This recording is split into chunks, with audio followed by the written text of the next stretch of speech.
Did you use Spotify or anything like that? I mean, yeah, it's like I use it, but I don't come from that time where everything's digital and everything's on the phone, so I'll listen to it to listen to a few tunes, but when I'm in my zone, I don't really like any other influence. I'm not trying to hear somebody's flow. Can get stuck in your head and you might create something later on and you don't realize that just trickled down from them. Alright, so you just look off the world. Yeah, I like to.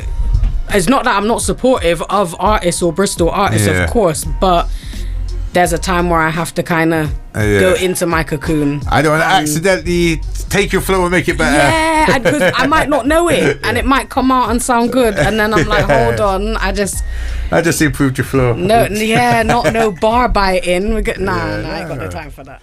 This is the Wordlife show on Ujima Radio. Before you know it, gotta recharge, I'm feeling empty.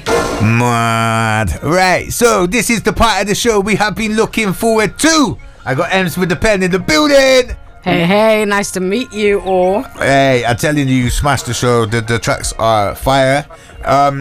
Your new EP is what we're promoting, but I will get you on just for an interview, just to do a generic, you were born, you're here now, what's happened in between, sort of thing like that, you know what I mean? So first and foremost, that track we just played, that one is from your EP. That's Memories, that song there. Yeah. But what was the EP name again?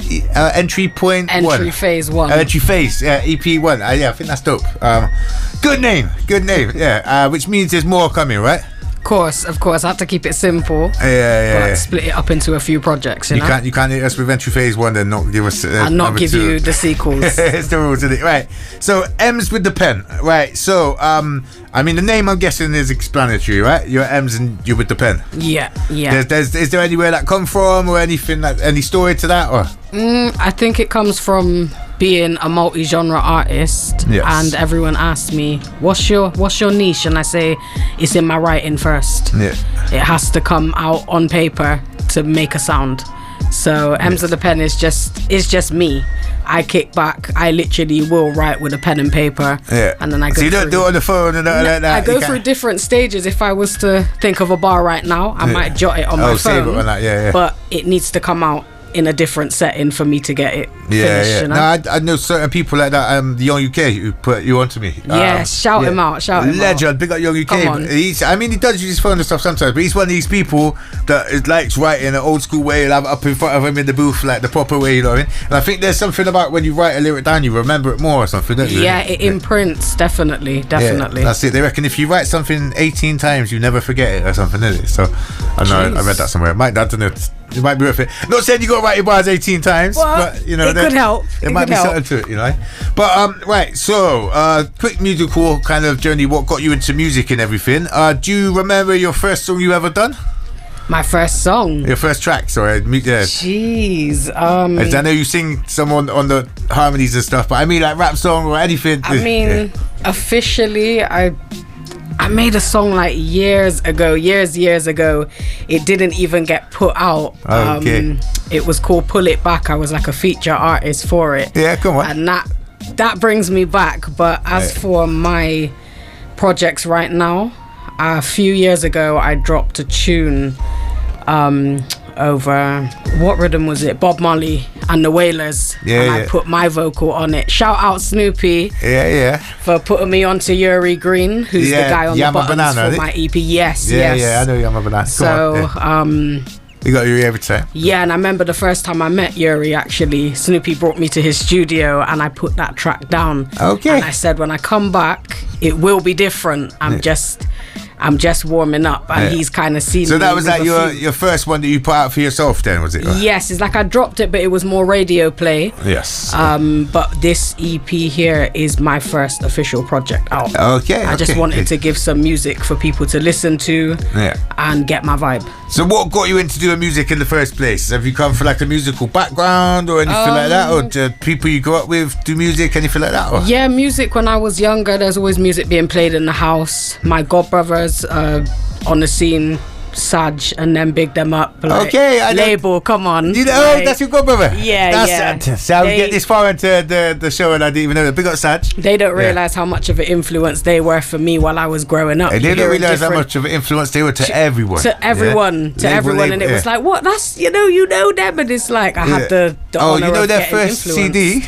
And then if you remember, there's a track on there which had a Bruce Lee sample at the end, Be Like Water or something like that, yeah? Mad. I made the beat for that. Mad. Back in them days. Okay. I've known it for years and years and years. As a Seeds, Big C's Ujima was one of my best friends from a kid, isn't it? Okay. But yeah, I've done, Sag. They've been making movements from early, so yeah, they definitely was an inspirational from being young. It makes sense then. When I say grow, yeah, of course. So when they do, that's a very musical family still. Yeah.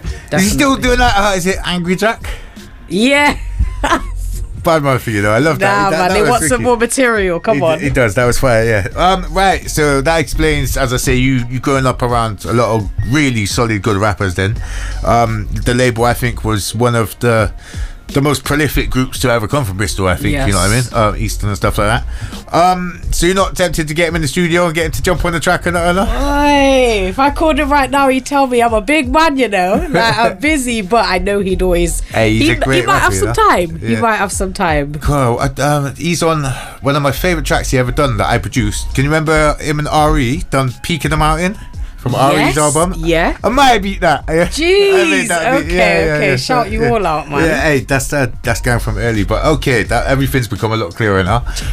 It's like 3 of them, innit? All putting out bangers, like Jerbs and Zeds, yeah. And Zeddy, yeah, Butterbrick and all that from back in the day, yeah. Yeah, shout out my younger two as well, Dan and Ems. Yeah, okay. A lot of musical people in the family there. Right, so with the EP you put out, it's out on all streaming platforms then, yeah? It's just available right now, YouTube and SoundCloud, so it's free, it's accessible. Yeah. You don't have to join up to the streaming platforms to listen to it. I just wanted to put something out there to network, hopefully with more Bristol people, with more artists, producers, even dancers for visuals and things like that.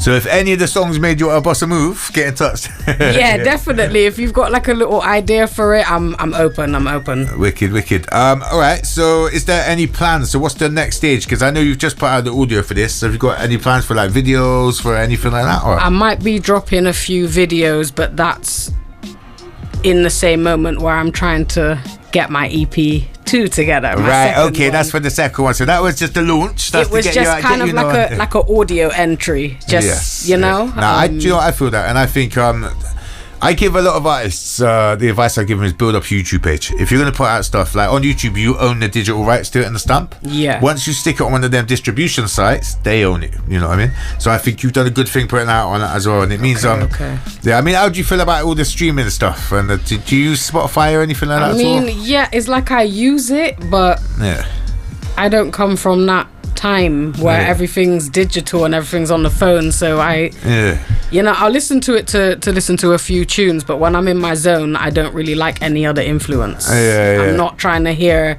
somebody's flow. Can get stuck in your head and you might create something later on and you don't realize that just trickled down from them. Alright, so you just look off the world. I like to, it's not that I'm not supportive of artists or Bristol artists, of course, but there's a time where I have to kind of go into my cocoon. I don't want to accidentally take your flow and make it better. Yeah, because I might not know it and it might come out and sound good, and then I'm like, hold on, I just improved your flow. Not no bar biting. I ain't got no time for that. Right. So I mean, ultimately, look, I wanted to get you in just to do an introduction and everything like that, you know what I mean? I don't want to go too deep on it, but where can they find your music? So on your YouTube channel, what do they have to type in for that? Do you have like my YouTube and my SoundCloud is Ems with the Pen. Yes. And you can find me on Insta at Ems with the Pen. Wicked. Yeah. Okay, so make sure you go support that. Subscribe to YouTube.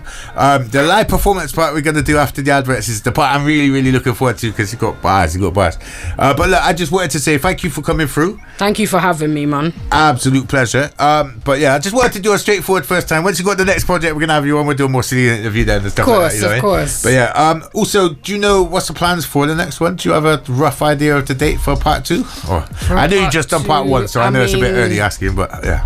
Maybe just after summer. Okay. I'm quite particular with what I put out. It's like multi-genres, so it's like but I would like to hopefully collab with a few people, and that could push the project either way. Yeah, they can learn out a bit. I know it's like it's coming definitely. So basically, subscribe to the page and enjoy the new EP that's out for now, and yeah, that should hold you till the end of summer. So, yeah.